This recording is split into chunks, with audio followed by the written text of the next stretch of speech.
কি দাদু ভাই, এইভাবে শিকার করে ঘুরে বেড়ালেই চলবে? তাহলে কি করতে হবে দাদু ভাই বলো? দেখ ভাই, তোর বাবা মা সেই ছোটবেলায় তোকে রেখে ওপারে চলে গেছে।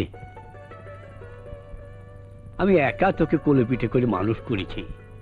এখন তুই বড় হয়েছিস, আমি বুড়ো হয়েছি, আমাদের জীবনে বিরাট পরিবর্তন এসেছে, কিন্তু এই বাড়ির কোনো পরিবর্তন হয়নি। যেমনটি ছিল তেমনি রয়ে গেছে। এর কোনো পরিবর্তন আমি বোধহয় আর দেখে যেতে পারবো না। আর কি দেখতে চাও? এ বংশের তুই শেষ প্রদীপ, কিন্তু নতুন করে প্রদীপ জ্বালানোর জন্যে এই সংসারে একটি বধূর প্রয়োজন। আমি বোধহয় তার দেখে যেতে পারবো না। পারবে পারবে, তোমার মনের আশা এবার আমি পূরণ করে দেব।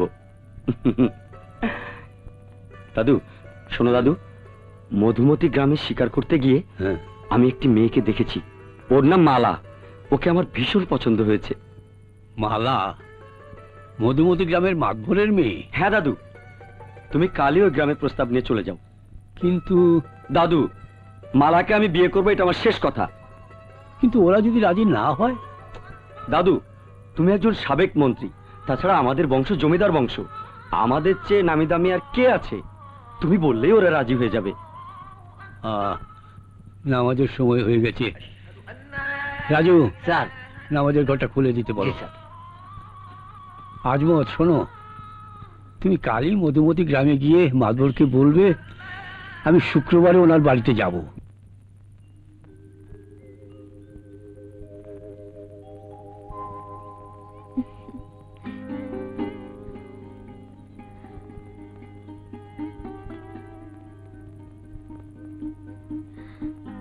বকুল, তোমার এই গানের জন্য আমি বোধহয় ঘরকোনা হয়ে গেলাম। কাল ঘর থেকে বাইর হলে ওরা আমার আবার পায়ে বসবো,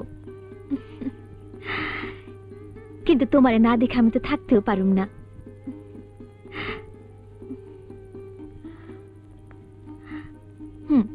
যে যাই বলুক, বকুলের কাছে আমি যামই।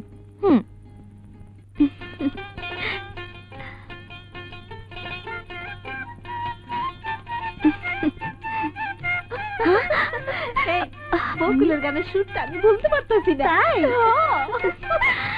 এই শাস্তি রে, ওরা আমার লোকে আবার দুষ্টামি করবো। আবার শুরু করে এই গান তো শুনো। আচ্ছা শুনি।